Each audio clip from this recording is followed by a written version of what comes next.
تاخیر سے دیکھا، کیونکہ ناظرین کرام کراچی کے حالات آپ کے سامنے ہیں. ٹریفک کا نظام درہم بھرم ہو کے رہ گیا ہے. یہ کافی دیر سے یہاں پر آئیں، لیکن کوئی بات نہیں، کیونکہ یہ اس پروگرام کی ہوسٹ بھی ہیں.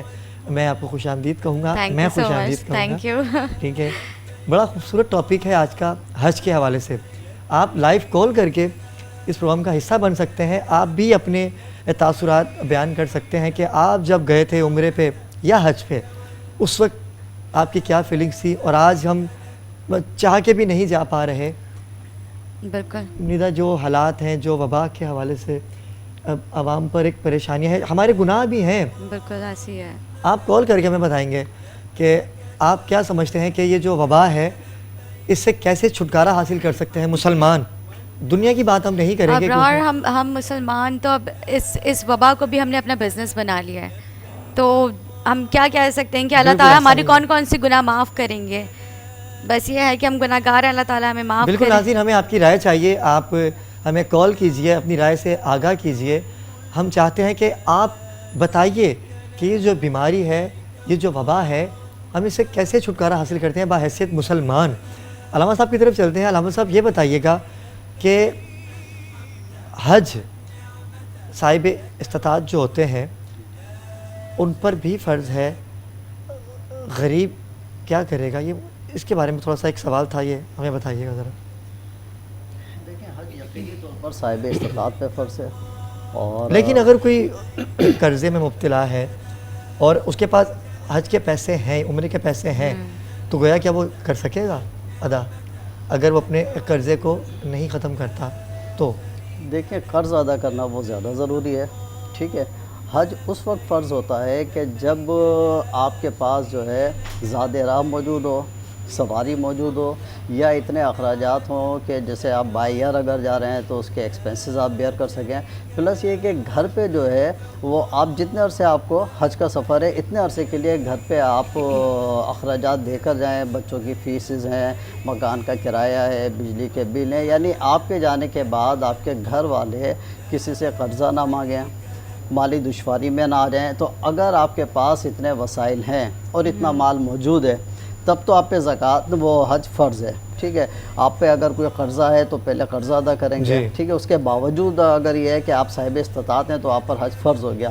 اچھا، جس سال حج فرض ہوا ہے اسی سال حج کرنا وہ لازم ہے آپ پہ. اگر آپ نے تاخیر کر دی تو تاخیر کا گناہ ہوتا رہے گا. اچھا، اگر ایسا ہوا کہ آپ پہ جو ہے وہ حج فرض ہوا تھا 2010 میں، لیکن یہ کہ آپ ڈیلے کرتے گئے، کاروباری مصروفیات پہ کہ کر لیں گے 2020 میں لاک ڈاؤن کی وجہ سے جو ہے اب آپ کے مالی وسائل وہ نہیں ہیں، اب آپ حج پہ نہیں جا سکتے. تو جو حج فرض ہو چکا تھا وہ فرض ہے ابھی بھی. لیکن علامہ صاحب ابھی جو ایک سچویشن ہے پاکستان کی بلکہ پوری دنیا کی، اگر اب وہ نہیں جا پاتا تو کیا اس کا بھی گناہ ہے؟ بالکل گناہ ہے. دیکھیں جب حج فرض ہو گیا تھا تو حج کرنا چاہیے تھا، لیکن وہ جا نہیں پایا نا، حالات کی پیش نظر. نہیں تو دیکھیں حالات کے پیش نظر آج کی بات کر رہے ہیں 2020 کی، تب تو میں 2020 کی بات 2020 کی بات لیتا ہے. لیکن اگر کنڈیشن جو ہے اس وقت یہ ہے کہ ایک مجبوری ہے، اور ملکی قانون کے حوالے سے بھی، وبا کے حوالے سے بھی، ٹھیک ہے، اور جو ریسٹرکشن ہے اس حوالے سے بھی جو ہے وہ جانا ممکن نہیں ہے. تو اگر اگلے سال جو ہے وہ صاحب استطاعت ہے تو اگلے سال اس پہ حج فرض رہے گا. ٹھیک ہے، کیونکہ اس وقت وہ جا نہیں سکتا ہے. اچھا، بات یہ ہو رہی تھی کہ اگر اس پہ حج فرض تھا اور اس نے حج نہیں کیا، 2 سال 5 سال 10 سال گزر گئے اور اب اس کے مالی حالت وہ نہیں ہے کہ وہ حج کر سکے، تو اب اس کے لیے حکم ہے کہ وہ قرضہ لے اور قرض لے کر حج کر کے آئے گا. اچھا، چاہے قرض ادا کرنے کے بظاہر وسائل نہیں ہوں، لیکن اللہ کی رحمت سے امید ہے کہ وہ مسبب الاسباب میں کوئی نہ کوئی اسباب پیدا فرما دے گا. اور علماء کرام فرماتے ہیں کہ اگر یہ قرضہ ادا نہیں کر پایا اور موت آ گئی تو پھر اللہ سے امید ہے کہ وہ مواخذہ نہیں فرمائے گا.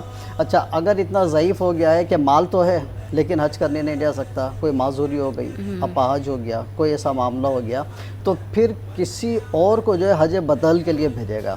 اور اس میں پریفر یہ کرے گا کہ کوئی صاحب علم ہو یا جس نے پہلے حج کیا ہو، جو حج کے اراکین کو صحیح طور پہ ادا کر سکتا ہو، حج کے احکامات کو جانتا ہو، فرائض کو، واجبات کو، مستحبات کو ادا کر سکتا ہو. تو ایسے کو جو ہے حج بدل کے لیے وہ اپنے خرچے پر بھیجے گا.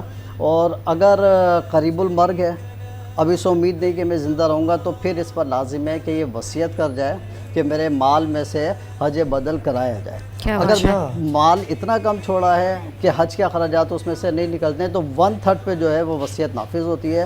1/3 سے جو ایکسیز ہیں وہ پھر ورثہ اگر اپنے طور پہ کرنا چاہیں تو کر لیں، لیکن یہ ہے کہ حج بدل کی اگر وصیت کی ہے اور وسائل اس کی جائیداد میں اتنا مال موجود ہے تو پھر حج بدل کرانا ورثہ کے لیے لازم ہوگا۔ صحیح۔ اچھا، میں یہاں پہ ایک سوال کرنا چاہوں گی، کیا حاجی کے اوپر حج فرض ہے؟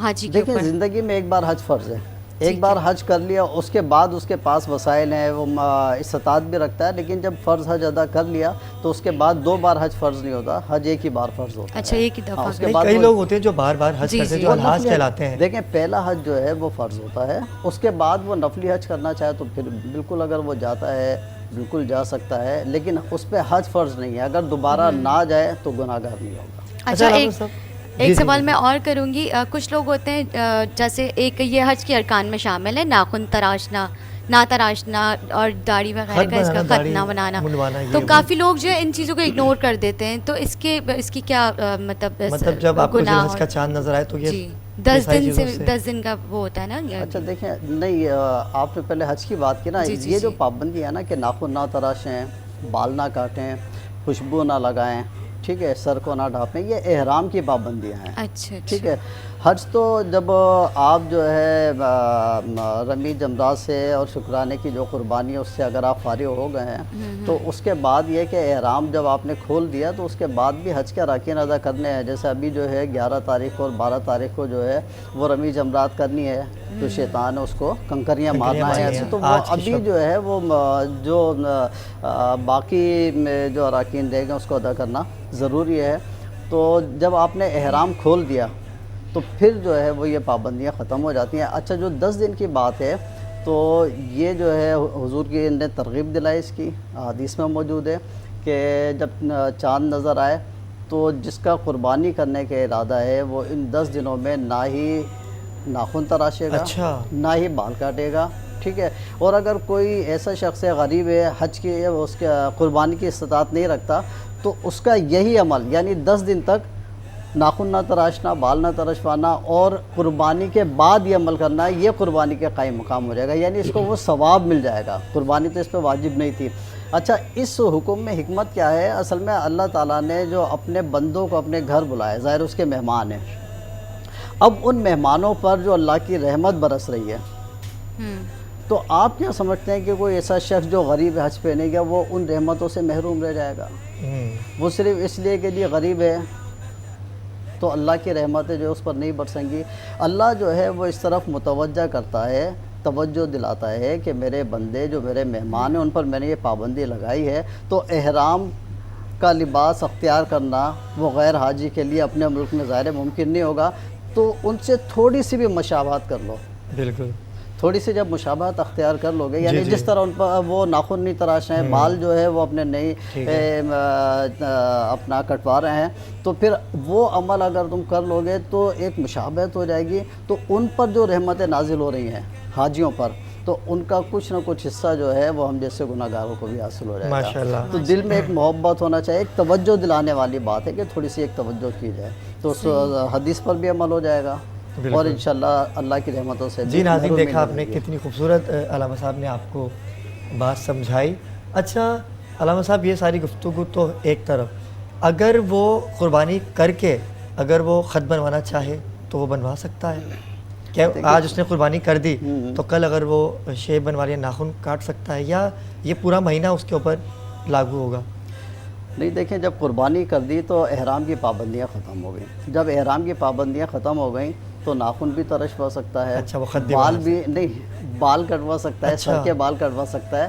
خط کی جہاں تک بات ہے یہ داڑھی کا معاملہ ہے، اور داڑھی کے لیے جو ہے وہ جو کم سے کم مقدار ہے وہ 1 مشت ہے، یعنی آپ اس طرح اپنی مٹھی میں جو ہے داڑھی نے جو باہر بال آ گئے ہیں وہ تو آپ تراش سکتے ہیں، اس سے کم نہیں کر سکتے، تو 1 مٹھی داڑھی رکھنا جو ہے سنت ہے، ہاں، اور اس سے کم کرنا، بلکہ اس کو علماء کرام نے واجب میں شمار کیا ہے، اگر آپ اس سے کم کریں گے تو گناہ گار ہو جائیں گے۔ تو حج کے موقع پر آپ خط بنوانا چاہتے ہیں، حج کے موقع پہ داڑھی ترشوانا چاہتے ہیں، تو جو کام جو ہے وہ منع ہے، بلکہ حرام ہے، جی جی تو وہ حرام کام آپ حرم میں جا کے کریں، وہ بھی حج کے موقع پہ، بالکل بالکل تو یہ اس کی اجازت تو کسی صورت نہیں دی جا سکتی. تو داڑھی جو ہے وہ چھوٹی نہیں کرا سکتا، البتہ بال رشوا سکتا ہے. جی اچھا، ناظرین بالکل نیہا وقت ہوا چاہتا ہے وقفے کا، لیکن وقفے سے پہلے میں آپ کا بہت شکریہ ادا کروں گا کہ آپ نے اپنے قیمتی وقت میں سے عوام کو ان تمام باتوں سے آگاہ کیا حدیث کی روشنی میں.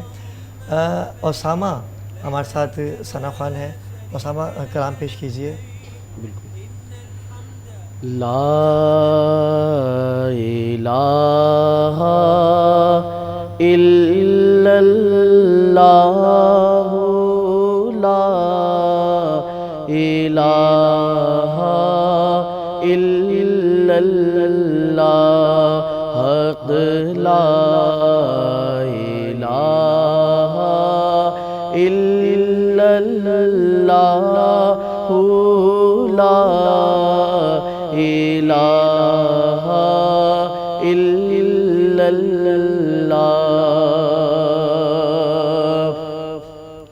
حسبی ربی جل اللہ، ما فی قلبی غیر اللہ.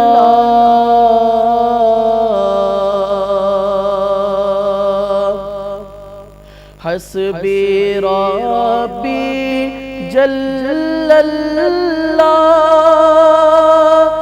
ما فی قلبی غیر اللہ.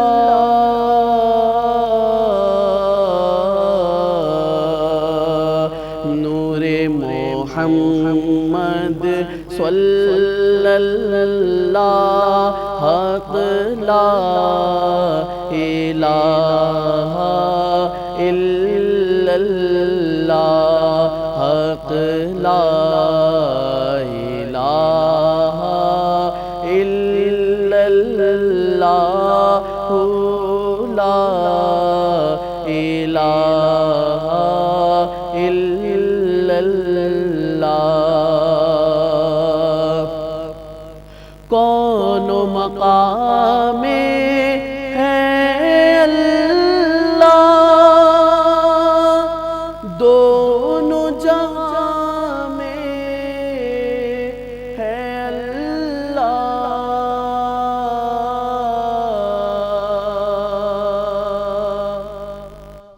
کون مقام ہے اللہ،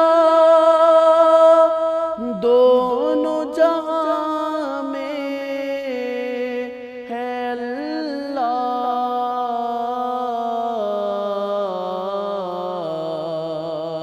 جسم جہاں میں ہے اللہ، حق لا الہ الا اللہ، لا الہ الا اللہ. لبيك اللهم لبيك، لبيك لا شريك لك لبيك.